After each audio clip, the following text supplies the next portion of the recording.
to another episode of Kogi Entrepreneur Connect. Today, I'm chilling with a serial entrepreneur. Very interesting field that we'll be touching today. So, without further ado, say, please introduce yourself. How are you? No, I'm good. I'm good. Thanks, Glenn. Yeah. And my name is Tumi. I'm the director of Timo Process. We supply mineral processing equipment focusing on fine beneficiation, consumables and services. And we serve some of the biggest mining clients in South Africa. And yeah, that's us in a nutshell. No, great stuff. Mining is quite a niche. So, before we get into the interesting part of mining, so who's Tumi? How did the entrepreneur journey start? Look, I would like to believe I'm a metallurgist or process engineer at heart, and that's what I studied post-grad. And I grew up in Limpopo, Soekmekar to be precise. And I think I knew from grade 10 that I needed to study something mining related. And obviously with the exposure to the mining environment, then I focused on metallurgical engineering. And I've been fortunate enough that I've worked for a number of multinational companies in the field of operations, technical sales, and consulting or EPCM. And I really fell in love with the technical sales aspect of it because it is a diverse environment. You meet a lot of people, but you are also able to add tangible value where you are able to see the difference that you're adding to your clients' businesses. And I think over time, I mean, it's a self-managing role. You end up seeing that you are just being supported by a brand, but you're actually servicing your own clients. And I think at the right time, that's when I decided that I need to try it on my own. But before Timo Process, did you start any businesses, or is this your first? No, this is my first business. I've had ideas, and I think a lot of the times you were pitching too high. You do learn your lessons. You do pursue certain projects that you don't get the basics right, you don't get the paperwork right, and for the lack of a better word, you get swindled. But it's part of learning. I think that's what helps you to have the courage of your own ideas. Yeah. But then I know marketing is quite a niche. How do you market your solutions or your products in the mining industry?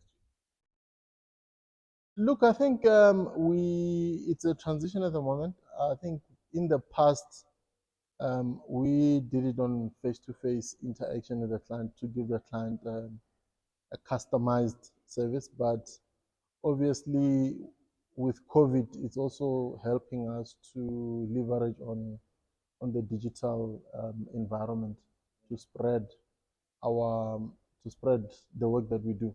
So, but most importantly, what we do, as I mentioned earlier, that we provide personalized service. So we like to, our approach is to basically visit your operations and identify the areas where you actually have problems and try to come up with solutions that are in context to your own challenges. So far, I'm not quite sure. How long have you been running Timo? I've been running Timo since 2017. So what has been some of your most challenging things that you faced so far? It could be with the clients or within Timo itself. Honestly, I think the most challenging thing. No, I understand the question very clearly. The most challenging thing has been defining what we actually need to do, what we need to do, because without the lack of proper direction, it becomes difficult to focus. And often what you do is that you panic. You want to do everything. You want to service everyone. You spread yourself very thin. You don't provide customized service that you wish to, because you are panicking. You're panicking. You want to make a quick buck. So over time, I think in the past year to 2 years, we even had to engage external consultant to help us and to guide us. So we're much more, our focus is very narrow, but what we're trying to do is that we're just trying to penetrate the market much more intensely. Yeah, and entrepreneurial journey is quite a lonely journey and it's quite challenging. So what keeps you going? What motivates you or who motivates you in entrepreneurship? Look, I think you can you can get motivated by a number of people, but the biggest motivator is when you start realizing gains in your journey. And I'm fortunate enough that where we are right now, we've had a few milestones that even in tough times, you are reminded that we had done it before, we can do it again. So basically setting up your milestones is what motivates you to keep going. Look, I think we have, as I mentioned earlier on, I mean, we service some of the biggest, I think we service the largest four mining companies, not in South Africa, in Africa, and they have quite a huge digital presence as well. So, and we have undertaken a lot of projects, and some of them they were quite challenging, and we managed to come out on top. So, and I think for me, even some of, I mean, we something that comes in mind is we ran a metal recovery operation for a ferrochrome smelter, and the challenges were massive. We didn't have money to build a plant, and that's where we actually learned to collaborate. And we also have unskilled labor, but that's when we learned of empathy. We learned of shared value, and the results that we got out of that, it's pretty amazing. It is still the highlight of my career, what we managed to achieve with the little that we had at the time. I'm glad that you mentioned not having funds, sorry, for certain projects. But how did you manage to fund your first deal, your first client? How did you manage to find that? Because a lot of people have ideas, but what I hear a lot when I speak to aspiring entrepreneurs that we don't have funds to start, we don't have funds to do that. So how did you overcome the challenge? Look, I with your think first client? I think actually the it's actually a blessing in disguise not to have money when you start, because a lot you learn a lot of lessons and a lot of things change along the way. So if you sink money into something that is not yet optimized, it could sink you for the longest time. You could be in trouble. So the best way for me is you start small, you bootstrap, you start small, and then you basically learn the entire value chain on how to do it. Does it work? Is the client happy? And then you can take it on a bigger scale. And that becomes the safest way to do it. And also the other thing that you do is partnerships and collaboration. You need to have the right partners, and the right partners being your suppliers. So you need to, I always say that our clients are important, but our suppliers are equally more important, because without them, we won't be able to service our clients. I mean, we have achieved a lot through just credit credit credit agreements, where the supplier is able to give you something, you pay him when you get paid. So the onus is onto you to make sure that you don't damage that relationship. Oh, definitely. I think you need to. It's very important to understand the capital as opposed to credit power as well. You know, in a Absolutely, business. absolutely. So with all that you went through, if I had to ask you to choose one advice for your younger self, what will that advice be? Look, for me, I think it all starts with an idea.